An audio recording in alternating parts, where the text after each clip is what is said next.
Oi, gente, sou a professora Jocasta, professora de Biologia, e nós vamos falar de maneira resumida sobre as gimnosperma e angiosperma, certo? Então, vamos lá. Gimnosperma, olha aqui, ó.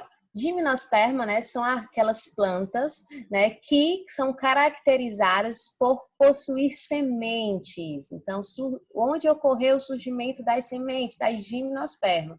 Só que essa semente, ela é uma semente nua, ela não vai ter um fruto para proteger. Então, por ela ser considerada, né, por ela ter aí uma semente nua, por isso originou esse nome aí de gimnosperma, certo? Elas são o quê? Fanerógamas, ou seja, são plantas que possuem flores, porém essas flores elas não apresentam ovário, certo? São espermatófitas, ou seja, apresentam sementes.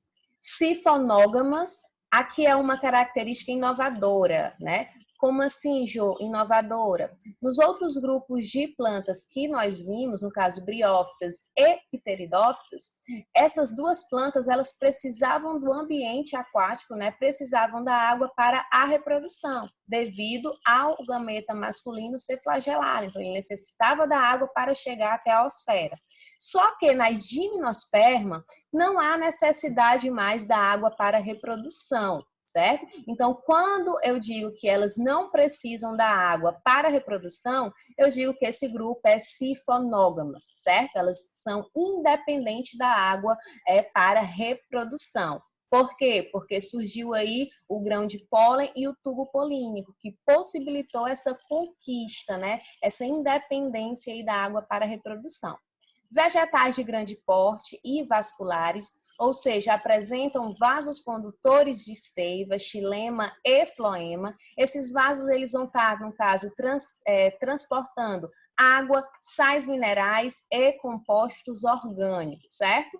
As flores desses vegetais são atípicas e reúnem-se em estruturas denominadas estróbilos ou cones, né? Então, as flores das gimnospermas, elas são caracterizadas aí pelos estróbilos ou cones.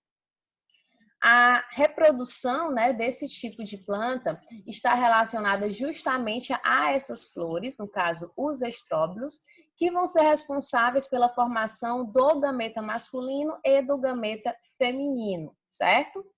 Essa reprodução, ela ocorre por alternâncias de gerações. Lembra que eu falei que tem o esporófito, que vai produzir os esporos, e o gametófito, que vai produzir os gametas, né? No caso, nesse ciclo reprodutivo da gimnosperma, o esporófito, ele é a fase duradoura, ele é a fase dominante, e o gametófito, ele passa a ser a parte aí temporária, passageira, certo? Esse tipo de planta, ó, eles vão ser caracterizados por possuir esporos distintos, esporos diferentes. Eu vou ter um esporo característico do gameta feminino e eu vou ter um esporo característico do gameta masculino. Quando eu tenho dois esporos distintos, eu digo que se trata de heterosporia, certo? Na qual são formados dois tipos diferentes de esporos, por meiose, certo? Em esporângios distintos. Como assim, ó?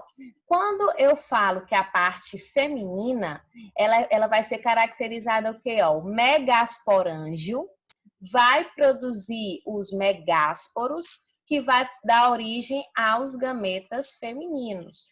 Já os microsporângios vão produzir os micrósporos, que vai dar origem ao que? Aos gametas masculinos. Então, como é que vocês vão decorar isso aí? Como é que vocês vão aprender? Ó? Mega significa o quê?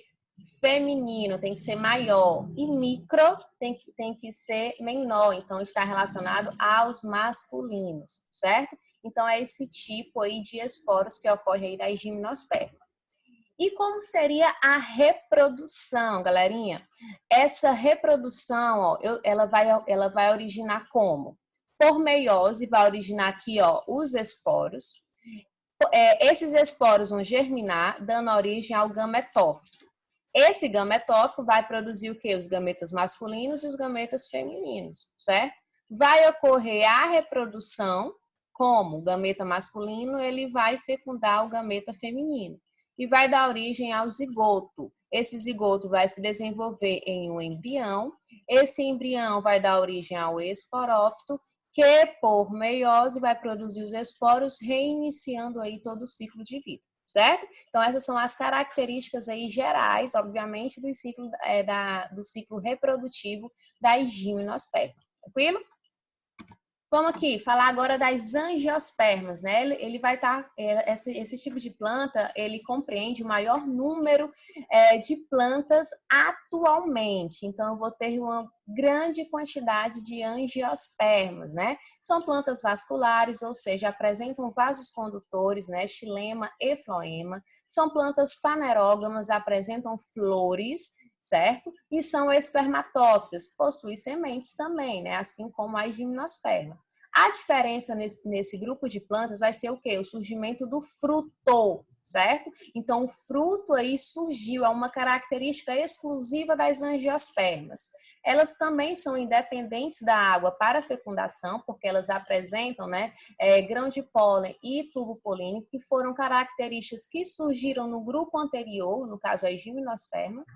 A reprodução ocorre por alternâncias de gerações, ou seja, eu vou ter uma fase no ciclo reprodutivo das angiospermas que vai ser uma fase esporofítica e outra fase vai ser o quê? Gametofítica. Lembrando que nesse ciclo das angiospermas, a fase dominante, duradoura, vai ser o quê? A esporófita, né? A fase esporofítica.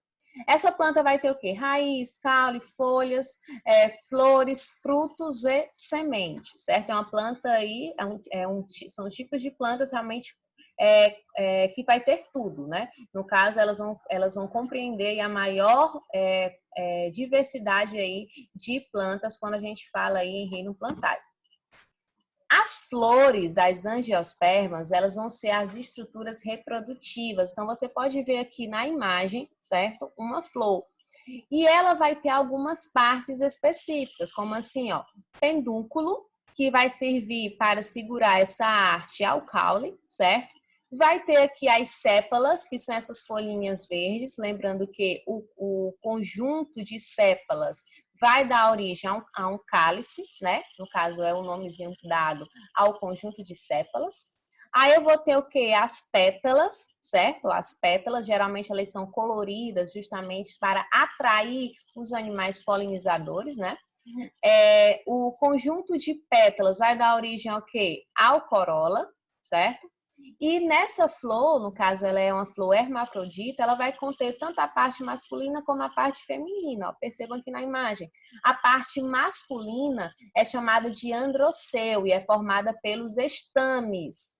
E como vocês podem ver na imagem, ó, os estames ele vai ser formado pela antera, onde vai conter o grão de pólen e o filete, certo? E a parte feminina, chamada de gineceu, ela vai ser composta pelos carpelos ou pistilos, que no caso vão ser divididos em estigma, que é essa partezinha aqui de cima, estilete e o ovário, né? Onde vai conter o óvulo, onde vai ocorrer a fecundação. Então, essas são as partes aí das flores. E como é o ciclo reprodutivo, né? Então, eu tenho aqui uma flor, certo? Lembrando que vocês viram, né, que eu mostrei agora há pouco, tem tanto a parte masculina como a parte feminina. A parte masculina, né, que é o androceu, né, ele é formado por, no caso, estames, que o estames vai conter a antera, onde vai conter o grão de pólen.